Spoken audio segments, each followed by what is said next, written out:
চারদিকে শুধু খবর, যুদ্ধ, হত্যা, অন্যায়, দুর্নীতি আর দুঃখ কষ্টের। কেউ ক্ষুধায় কাচ্ছে, আবার কেউ বিলাসিতার আড্ডায় মত্ত।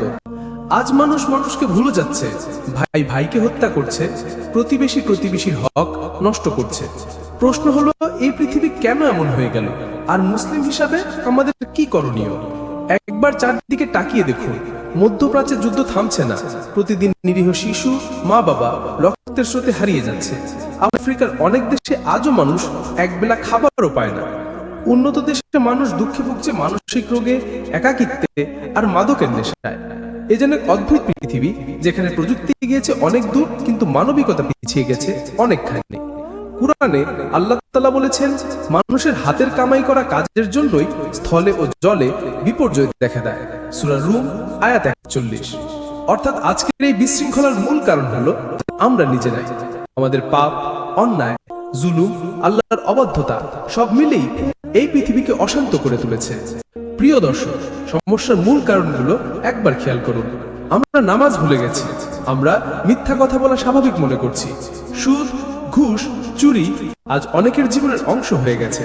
মানুষ মানুষের উপর জুলুম করছে বিন্দুমাত্র ভয় ছাড়াই। রাসূল সাল্লাল্লাহু আলাইহি ওয়াসাল্লাম বলেছেন, যখন আমানত নষ্ট করা হবে তখন কিয়ামতের অপেক্ষা করো। সহিহ বুখারী। আজকে আমরা এই হাদিসের প্রতিচ্ছবি দেখছি না? রাজনীতিতে, সমাজে, পরিবারে সব জায়গায় আমানত নষ্ট হচ্ছে, দায়িত্ব ভুলে যাওয়া হচ্ছে, আর অন্যের হক কেড়ে নেওয়া হচ্ছে। আজকের মানুষ আধুনিকতার নামে ইসলামকে পিছনে ফেলে দিয়েছে। বিনোদনের নামে ফিতনা ছড়িয়ে পড়ছে। সামাজিক যোগাযোগ মাধ্যমে অশ্লীলতা ও মিথ্যা ছড়িয়ে পড়ছে। যাকাত, সাদাকা, ইনসাফ এসব থেকে মুখ ফিরিয়ে নিচ্ছে মানুষ। ফলাফল কি? পরিবার ভেঙে যাচ্ছে, বাবা মায়ের প্রতি অবাধ্যতা বেড়ে যাচ্ছে, মুসলিম উম্মাহ দুর্বল হয়ে পড়ছে।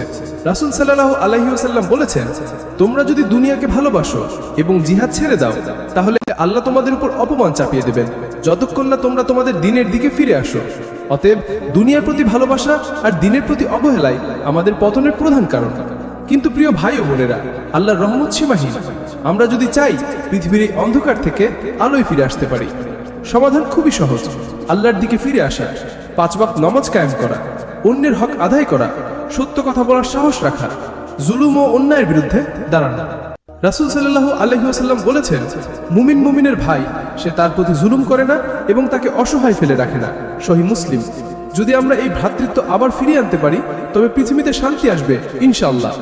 প্রিয় দর্শক, পৃথিবী আজ আমাদের চোখে অন্ধকার মনে হলেও মনে রাখবেন, কষ্ট চিরস্থায়ী নয়। আল্লাহ তাআলা বলেন, নিশ্চয়ই আল্লাহ কোনো জাতির অবস্থা পরিবর্তন করেন না যতক্ষণ না তারা নিজেদের পরিবর্তন করে। সূরা রাদ আয়াত 11। তাহলে আমাদের করণীয় হলো নিজেকে বদলানো। যদি প্রতিটি মুসলিম আল্লাহর পথে ফিরে আসে, তবে পৃথিবী আবার শান্তিতে ভরে উঠবে। আসুন আমরা নিজেদের পরিবর্তন করি, আল্লাহর পথে ফিরে যাই এবং পৃথিবীতে শান্তি ফিরে আনার চেষ্টা করি। ভিডিওটি যদি আপনাদের ভালো লেগে থাকে, তাহলে লাইক দিন, শেয়ার করুন এবং চ্যানেলটি সাবস্ক্রাইব করুন।